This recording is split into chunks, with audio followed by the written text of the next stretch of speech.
Good morning, everyone. Sorry for the slight delay. So today we're going to talk about fusion counseling. Before we get into the session, I'd just like to inform that it's going to be a very interactive session. We expected a slightly more greater turnout, but it's okay. We have the morning session and we have some fresh minds before us, so that's what's important. We hope that the next 45 minutes are going to be productive for you all. It has to be there has to be something that you take away from it for your own welfare as well as for the welfare of the students that you work with. So that is the hope here. So before we proceed, can I just ask how many counselors are there here present? 2 counselors. And the rest of you, are you educators or? I'm the special educator. Wonderful. I'm the special educator. Okay, ma'am. I'm an SEN coordinator.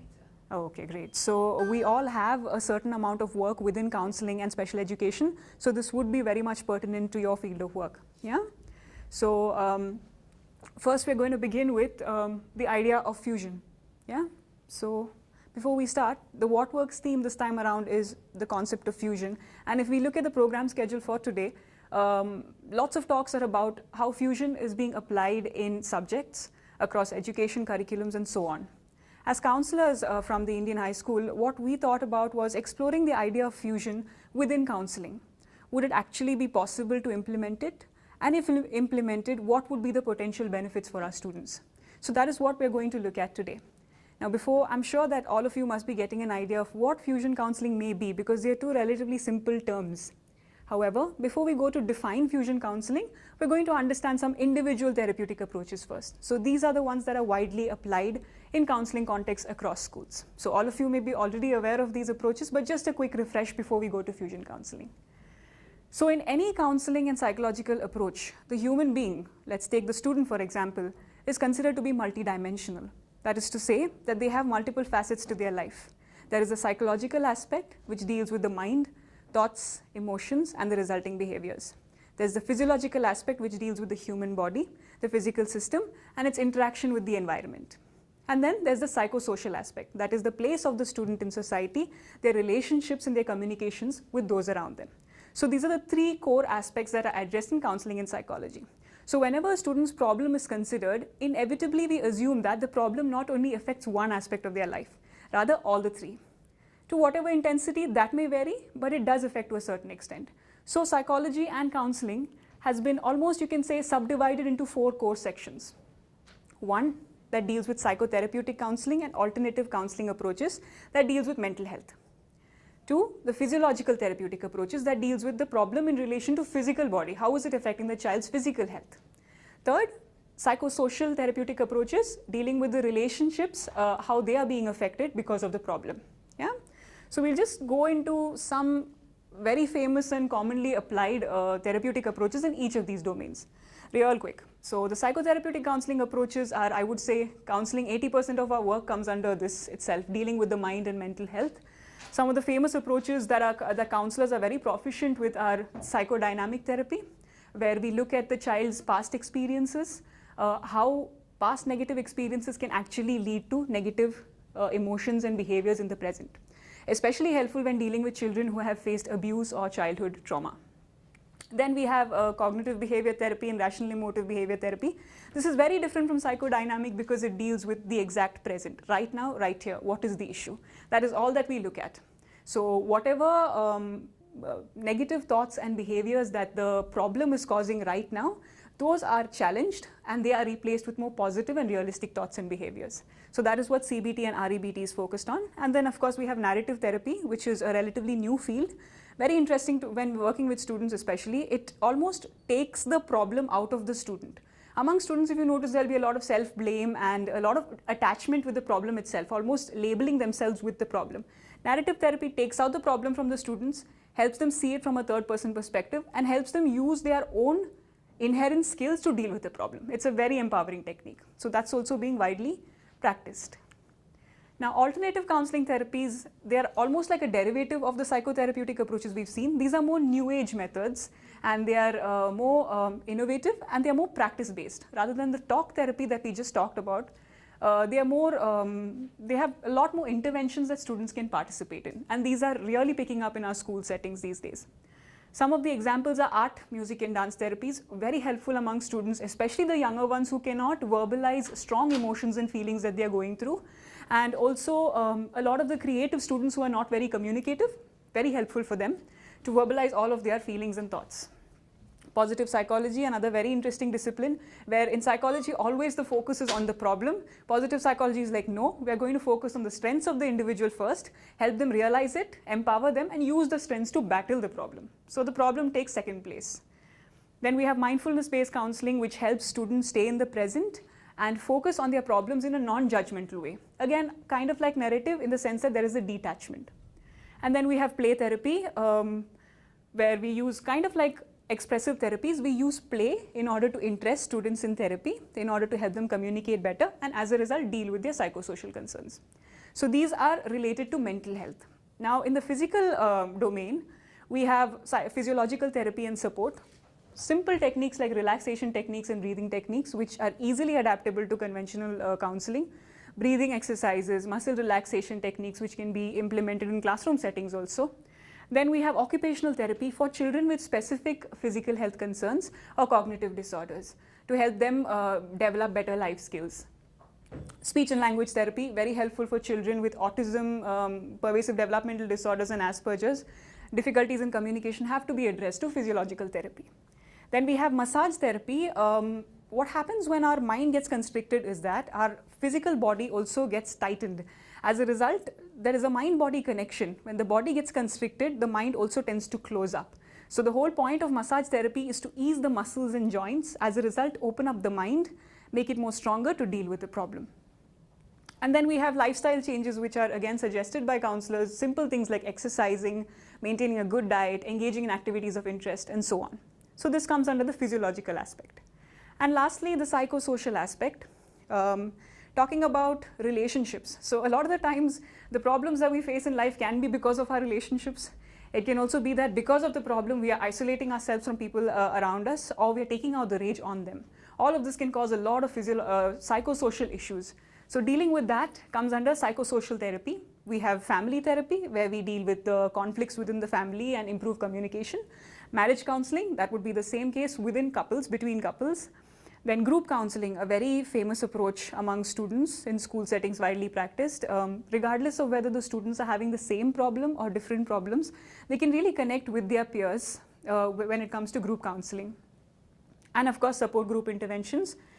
These are for students having similar problems. They work together as a group, and along with the therapist's inputs, the students also support and comfort each other. So it's quite a learning process for them as well. So these are the four main areas that we can categorize individual therapies in. Now, the thing is that a lot of the counselors are very proficient with one of these approaches. They're very good at either psychodynamic, they're very good at either CBT, and what they do is, that's great. I mean, the counselors have to be experts in one particular domain, and we cannot be experts in all because there's an ocean of information in each. You have to excel in one area, that's fine. But the problem is that each student is unique and their problems are exceptionally unique. So we cannot really guarantee whether that one approach would be the best fit for all of the students.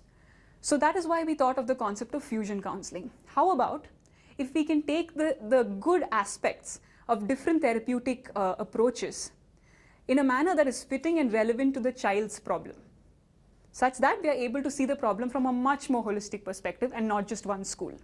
Can we do that? So that is the basic idea behind fusion counseling, the talk that we're having today. So we're trying to assess if we can create, if you would say, a battery of different therapeutic techniques that addresses perfectly the child's need. Yeah? The battery can be as simple as 2 or 3 therapeutic techniques, or it can be more complex with more than 5. A simple example would be perhaps a primary grade student with behavioral and learning difficulties. In the conventional setting, the counselor may apply something like CBT to address what are the thoughts and behaviors that are leading to these problems. Finish it off there.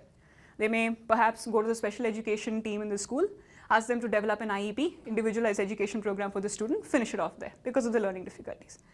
However, what happens is that while the individual therapy may be implemented and the student may show progress while that is going on, it may not be prolonged. The effect may not be prolonged because the root cause is still there. Yeah? It's not addressed from an entire perspective. So fusion counseling, what it does is it incorporates all of the elements of the child's problem. We have behavior, we have learning. So we start with CBT to address the thoughts and behaviors, which are causing the difficulties. Once those are addressed, we have to replace the behaviors with something better. We have to help the student overcome. So we include behavior modification. There we rectify the challenging behaviors, we correct them, and we include positive behaviors for the student to practice on a daily basis. So that's the end of the negative behavior cycle. Along with that, we also include the special education support. So the child is getting all-round support. Are you able to grasp the idea? Yeah. So what happens is, the benefit of this is, the therapy is rapid, the results would be very quick. The child would be able to understand how to progress, what is expected of him in therapy, and the positive effects of therapy would be prolonged. It is very likely that the problem would be completely eliminated if addressed in this sense, because we're going straight to the core and we're dealing from all aspects. Yeah? So that is the basic idea behind fusion counseling. In psychology, when we look at the human mind, it's very difficult to understand the mind or understand the complexity of our problems from just one school. Not possible at all. It's just too intense. So what we're trying to say is, can we use fusion counseling? Can we include diverse therapeutic approaches in a manner that is most suitable for a person's problem and therapy goals? So in that sense, it addresses the psychological, the physiological, as well as the social issues regarding a person's life. Objectives, real quickly. It helps to enhance all aspects of our functioning. It is not limited to just the mind or the body or social relationships. All of the aspects are flourished with the fusion counseling process. It helps students to engage in therapy more openly and more authentically, because when we stick to one school of therapy, the students are expected to conform to a counseling approach that is dictated by that school. Fusion counseling, on the other hand, keeps the space open for students to share as they please. Obviously directed to a certain extent by the counselor, but at the same time there's a lot of liberty for the student to express as they feel, which is necessary, essential almost for catharsis. Then definitely it increases awareness of the different mental states. It helps students develop better coping skills, and it helps to maintain a better mind-body relationship. And the benefits of fusion counseling have actually shown that students are able to set greater goals and targets for themselves with regards to aspirations and individual goals. They're also able to develop more positive qualities by themselves, positive behaviors and qualities by themselves, which in turn increases life satisfaction. So the basic premise of fusion counseling is that the therapy is tailored to the student and not the student put into the box of a certain therapy. That's not how it works. Yeah? And also the main advantage of fusion counseling would be that, as we discussed, it provides long-term solutions. It does not just fix the problem right now. It hopes to eliminate the problem entirely for the student. Yeah? So that was the theory aspect of it. Are there any confusions? I just quickly skim through that so that we can do the case studies together. Any confusions with regards to the therapies? All fine? Okay. So now we have 5 case studies with us. 3 of them are hypothetical, but they are related to problems that students regularly face in schools. 2 of them are the works that our counselors have done and the fusion counseling batteries that they have applied. So we'll look at that later.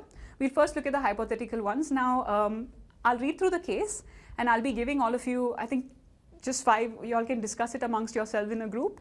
About 1.5 minutes or 2 minutes take for each group. Discuss a battery of approaches, different kinds, that can help to address all of the students' concerns. Yeah, make it as long as you want, no issues. We'll streamline it as we go. We can discuss and streamline them accordingly. Yeah, can we go to the case studies? Yeah.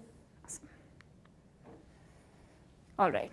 So number 1, C, a 15-year-old student, has been having trouble with her studies since the start of the semester following summer vacations. Her grades have dropped substantially. She used to be moderately sociable with peers and communicative in class. C has now become recluse in class, keeps to herself even during recess, and appears absent-minded during lectures. She looks gloomy and sad. When asked about what is wrong, she mentions that there are some problems at home and does not seem open to share more information. C is asked to speak with a school counselor.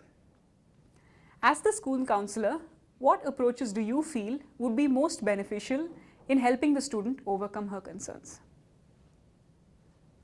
Yeah? Is the case more or less clear? Any doubts with that? All right. So if you can take about 2 minutes to discuss it amongst yourselves.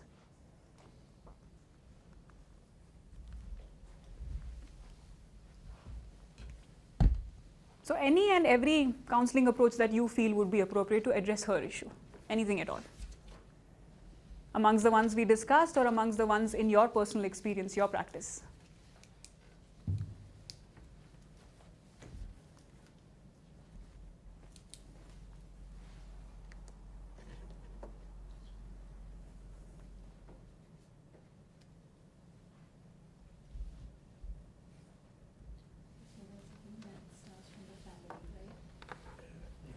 Following the vacations.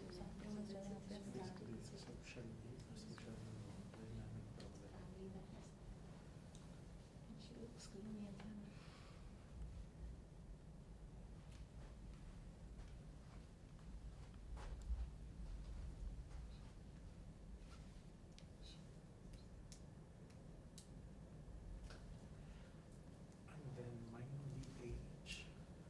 Age is an adolescent. Yeah. Could be a troublesome age for a scene. 15 now. And internal process like RMBT might be as well. And then what therapy we would start with is that what approaches is working on. So maybe we'll start with the family Family counseling. and then Then we'll go to the And then we can go Self-thoughts. for the RPT also.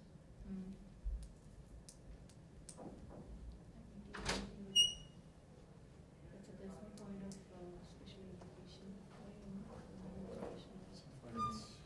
More on counseling. Psychodynamic side of it, that would be interesting, right? All right, so I think 2 minutes are up. Shall we discuss? Okay, so before we look at what we have on the slides, let's discuss what we've covered so far. What are some of the approaches that you think we can apply here? I feel family counseling Okay, can you tell me why? because as it is shown that due to summer vacation, Mm-hmm. her studies were been dropped out. So Mm. maybe she was spending more time with the family and some issues she can't cope up with the studies. Wonderful, yes. Yeah, so she also mentions that there are some problems at Yeah. home. Wonderful, okay. Family therapy is one. It would start from there, and then obviously we want to know what have been happening and what is the kind. She was never been very the first part says no, she's only moderately sociable and Okay, yeah. so we need to know the psychodynamic side as well. before Okay. We start, then we go to the family, and then we can go to the emotional. Okay, so you're saying that we start with individual counseling for the student and then the family as well. Okay, It's all linked, right? Mhm. It's not kind. We cannot. very correct. It's Exactly why we're here today, Fusion. It's all interlinked, like just. Certainly. It's even We need if we to- say, okay, Hmm. we cannot say that, okay, this is a place we are applying the CBT, this is the place we are Yeah. applying. That's the- correct. When we are practicing, it comes. Yeah. That's really. Any other approaches that you think? Individual counseling, family counseling, we have two. Maybe some of the group therapy you talked about with peer group. Wonderful. Why, ma'am? Why do you think so? Just because teenagers tend to have their friends as their most important group rather than their family. And Great. sometimes, I mean, working with their peer group can also help her with her friendship issues that she might be having. Very correct, yeah. Remind her that she's got a support network, and Yeah. maybe it's a chance for her friends to be there for her, which again would Help her motivate cope, in yeah. school. Wonderful, yeah, because she is recluse in class. She could really use peer support at this moment. Yeah? Do we have any other suggestions? Any other therapies?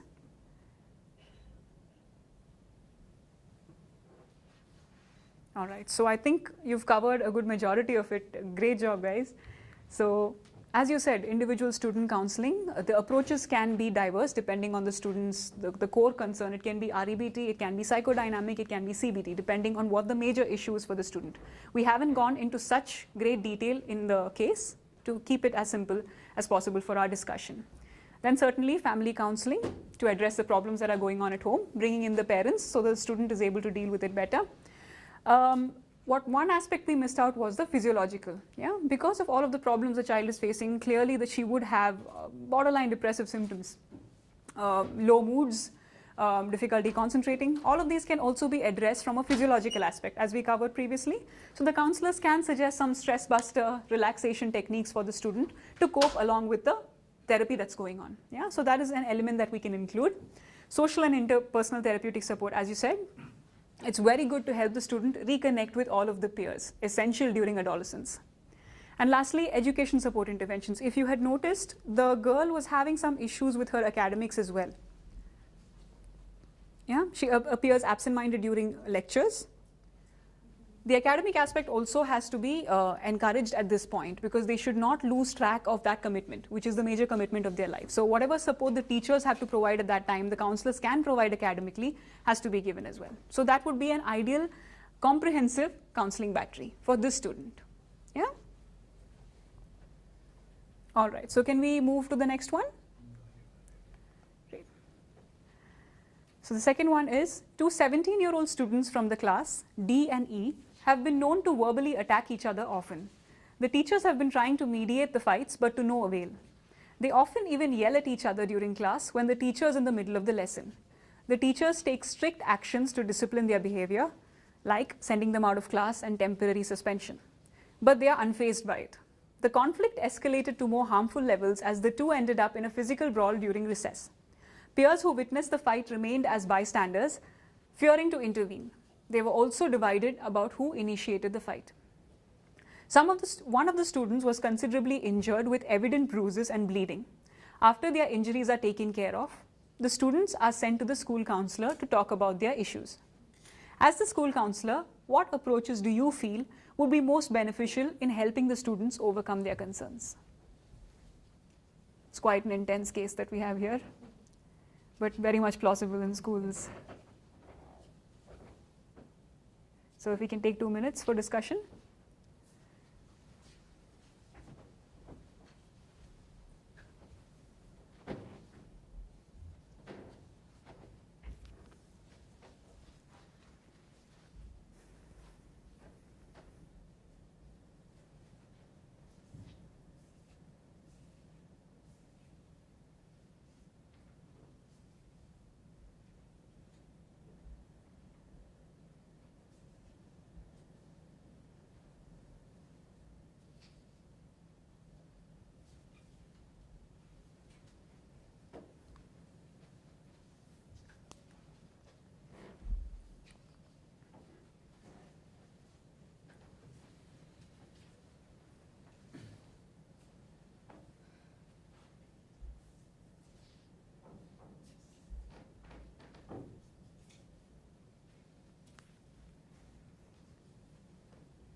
Social, age again, family again, Emotions first, emotional emotional. levels has to be went out, and then So these are like pent up emotions. exactly it doesn't, the morning it started and it's still till the recess it actually happened. So we, maybe the reason why Till these recess two, it because was they are lost often in because they learning fought verbal attacks. and not reading and all that. So it will be kind of an emotional outlet first, and then coming back to the core of what the problem is. All right, so can we discuss it then? Okay, so suggestions. We need to see the pent up emotions first, Mhm. what exactly was the reason, Mhm. that emotional therapy would come first. Okay, so why the fight is Have happening the personal relation. between the social- students? social Okay. this thing would come. Okay, Then Two it covered would already. progress from there, where it reaches, and then we'll get an idea about that, and then we'll move from there. okay, right. So there's individual counseling for the students to address what are the emotional factors leading to the fights. Of There course, is- there would be a group counseling again Mhm. later on for the class and the peers as well. Wonderful, okay, Yeah, because that's very important, because they seem to be aloof of. great. Good point, ma'am. They're just standing, they don't know how to handle the situation, right? Exactly, so this kind of, if they are the ones who know about these things before we know, or when it starts, Yeah. so it might Before be. it comes to us, it is the class eventually. Certainly. Who knows? Exactly. Certainly. So there it starts, actually it's the friends who should be first asked how it is, Mm-hmm. how it had happened, and then we approach, because first we give the cooling time for the Exactly. for Peer them. counseling is very important here. Okay. So we have 3 approaches down already. Anything else? Even find out the core issue, because these three are often like known to verbally attack each other. Okay. So it is not just once, like Or twice, they are yes. continuously doing. So what is the issue between the two? Between the 2. Okay. Interpersonal counseling. Interpersonal It can be a very simple kind of academics, And or it it's can be very misunderstanding though. Yeah. that's Mhm. kind of a everything happens. Right. Any other approaches? All right, so can we look into a discussion then? So this is quite a serious problem if it were to happen in a school setting. So as you rightly said, individual counseling is essential to understand the underlying problem. What is it that is causing so much problem for the 2 students between themselves? Individual counseling with each student. That is the first. Secondly, we have interpersonal counseling with the 2 students together to understand the conflicts that are happening between the 2 from their own narrative. So the counselor can watch what are the conflicts between them, as well as mediate it in a civil manner. Then we would have family counseling. It's very important here. Adolescent boys, especially during that age, can be very aggressive, and if their energies are not only boys, actually girls also, adolescence is a very tricky time. It's a difficult time to deal with emotions. So if their energies are not channelized properly, it can lead to harm of this kind to themselves and to others. So family counseling is essential for the parents, for the supportive family members, to teach them about anger, the importance of anger management, the dangers of violence, and also some simple positive interventions that they can implement at home to change the student's behavior to positivity. Yeah? Counseling and support for teachers. If you had noticed, the verbal attacks were going on in class. Even after suspension, the teachers were not able to control the students' behavior. That is a problem.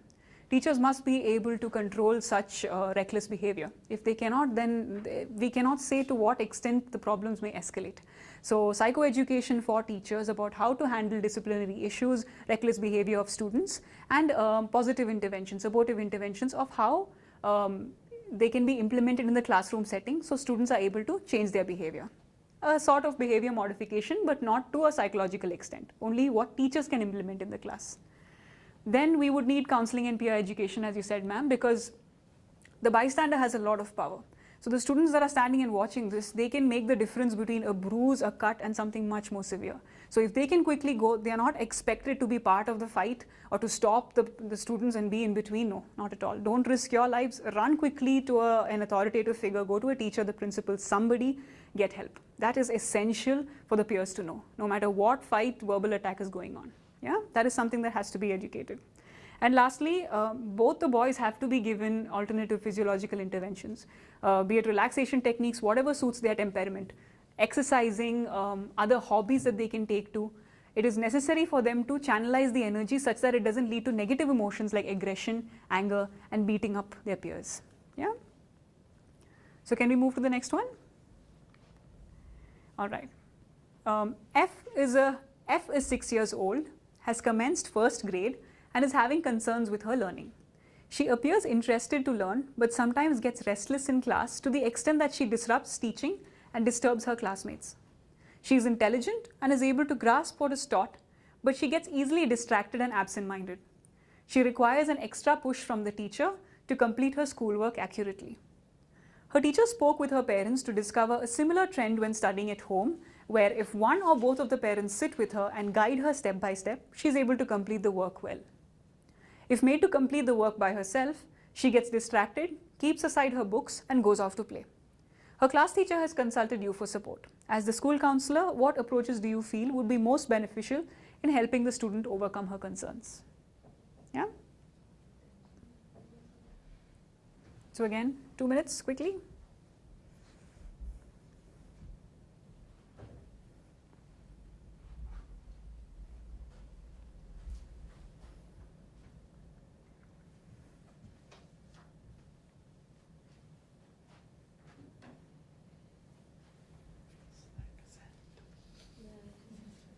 This is like attention deficiency. So more work in class, differentiated learning. Differentiated tasks should be kinesthetic. Family counseling as well. Have consistency of both. It's kind of a together counseling with the teacher and the parent.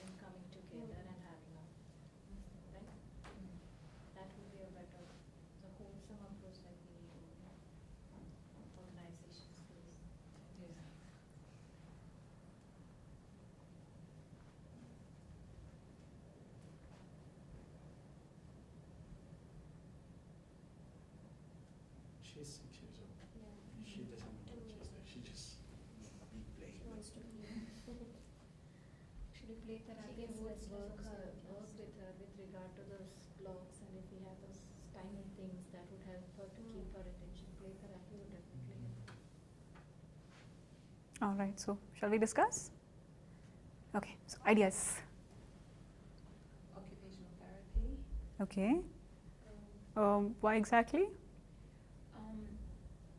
Because I think she's restless, Mhm. and it would give us some techniques for self-management, Wonderful. and then maybe they could look at some sensory integration, because that might be another reason why she's easily distracted and restless as well. Great, some really good specific therapies you've mentioned. Occupational therapy and sensory approach, yeah? Okay, so that addresses the physiological aspect. Great. So, do we have a condition here or Maybe an attention deficit disorder. Maybe. ADD child. perhaps an AD? Because she's young and she's showing this, like she's not getting full of attention, like. Right. It's consistent over at home. Yeah. She Mhm. was- so it's definitely. Absent-minded, right. Okay, so if it is ADD, great, we've addressed the physiological aspect of it. What else? Even in academics way, we can help her by special educators. Great. Because she's, I think she's not getting it, so she's becoming restless in a class and disturbing others. Yeah, She needs to be taught the way she wants to learn. correct. At- Very correct, ma'am. Yeah. Anything else? I think with basic what you were saying about within within the IEP, maybe she Yeah. obviously needs breaks between tasks, Mhm. and like prefers active learning. Mhm. So tailor the therapy according to her learning needs. Yeah. Yeah. Okay.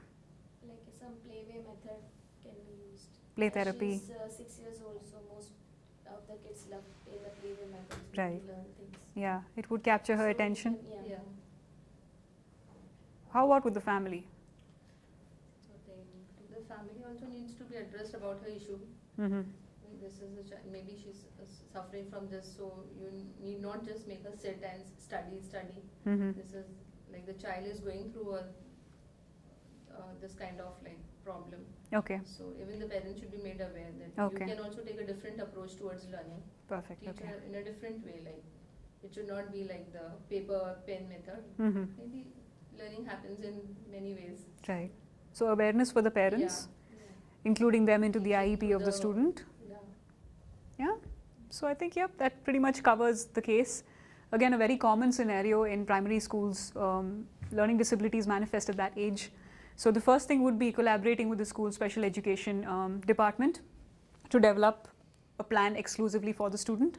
Then we would have student counseling as well. One aspect that we could look into further is talking to the student and finding out what is it that distracts her. Because one point that we talked about is she appears interested to learn. So there's something there. But what is it that is taking her attention away from it? Talk to the student and find out what the distractors are. Certainly you'll get limited input, she's 6. But there might be some information there we can use to our advantage. So student counseling, family counseling, as you said, to inform the parents about the condition, if there is possibly, to change their teaching approach towards their child in accordance. Then physiological therapeutic techniques, we have sensory integration, wonderful approach that was suggested. And alternative medicine suggestions also. If we do have an underlying biological condition, we cannot really change only the psychosocial and the behavioral interventions and expect the child to be okay with her academics. Because if there is a neural or neuropsychological condition, we might need medication in some cases. So find out the underlying biological cause. Does it have to be addressed medically? Yeah. So now you've got a fair idea about how fusion counseling works. It looks at the case from every aspect possible. Yeah. Now we'll just quickly go over 2 cases that our counselors have covered and how they were able to implement the eclectic approach. Yeah. I'll just read through them. One is this. A is an 11-year-old student whose teachers have always regarded her as a sensible and intelligent girl. Her mother requested for the school counselor to speak with the student because her mother has been observing how the child is having difficulties in coping with problems at home, is performing poorer academically, and displaying changes in behavior with increased anger and aggression. The student's parents are emotionally separated, and although living under the same roof, they constantly argue with each other, which the student is exposed to daily. The student reports that she is feeling frustrated at home and that her mother does not like her talking with her father. The student has started to blame herself for all of the problems, stopped participating in activities she used to enjoy, and started showing signs of borderline depression. So as the school counselor, what are the approaches? Yeah, so rather than discussing, I think we'll just go for what the counselors have done with this case. So the first thing they did was individual therapy. The child was clearly going through a lot of emotional trauma because of the incidents at home. So the first thing was taking care of the child, the emotional factors and the disturbances that are on her mind. So CBT was addressed to tackle the cognitive errors. If you notice, there was a lot of self-blame, even though the problems are happening between her mom and dad. It makes no sense for her to take the blame for it. So a lot of cognitive errors were there. And a lot of anger and aggression, which were a result of distorted cognitions. CBT was taken. Behavioral interventions were also considered, where the student was encouraged to participate in more activities of interest, was asked to open up a little bit more and avoid isolation and avoid just being cooped up with the problem, rather change behavioral patterns in a way that they become more productive and more happy. And the narrative technique was interestingly applied in this. The student's self-blame was completely taken away from her. She was thinking that I am the cause of all the problem. Rather, it was shown to her that regardless of what you would do, the fight between the parents is something that is happening between them, and it has nothing to do with you, and you are not the one causing it. So a lot of burden was taken away from the student because of the narrative technique. So definitely family therapy was implemented because the parents were not dealing with the issue well. The mother, she was not able to cope with the fight well. She was ignorant of the fact that the student is getting affected so deeply by it. So the psychoeducation was provided to the mother. Help the mother develop better coping skills as well. So when we talk about family counseling, it is not so that we teach the parents how to deal with their student better. Sometimes the parents also have to be given interventions because they don't know better. That is why the problems have come up.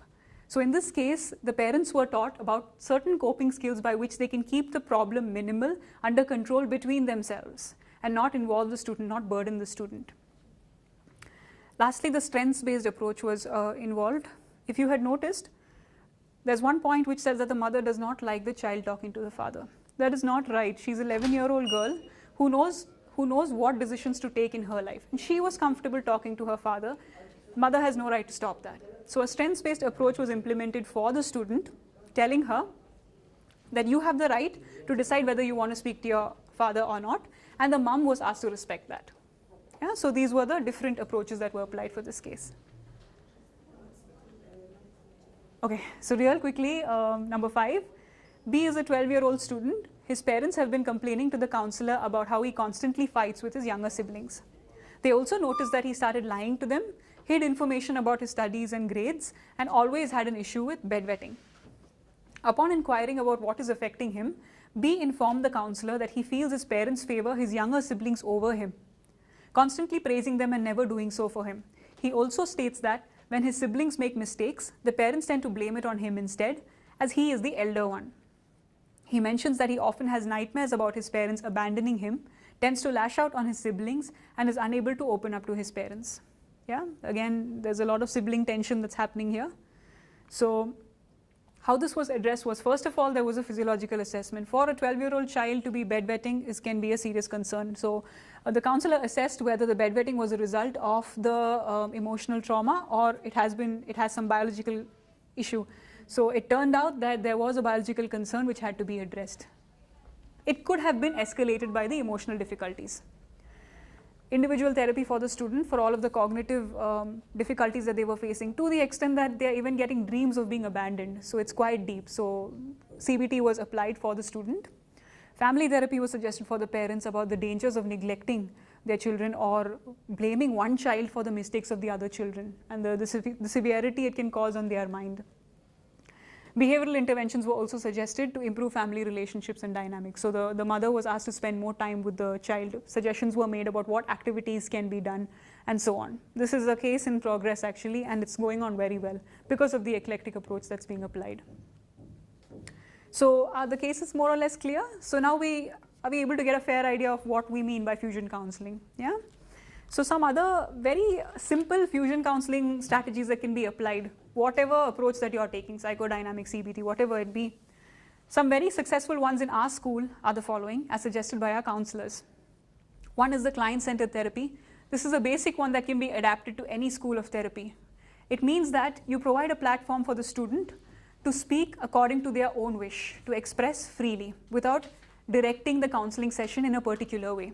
Yeah? So it allows for rapport building and empathy. Then we have visualization techniques, creating a mental picture for the student to help them deal with challenging situations, to help them develop coping skills. We have art therapy, again, very helpful for our students. We've had students draw up pictures of their family where they may hold one hand of their mother and not hold the hand of their father. It tells us a lot where students are not able to communicate their feelings. It's a great way to get students' emotions out. We have strengths-based approaches, implementing it in class where lack of confidence or students have no faith in themselves. We apply strengths-based interventions, helping them identify their own strengths. The teacher does so, or the peers can also do so. We have simple goal-setting procedures as part of regular therapy. And we have, of course, group therapy, where students are able to connect with each other and help each other out as well in the process. To sum up, the counselors and the special education teachers, I would hope that what we take back from this is, while we do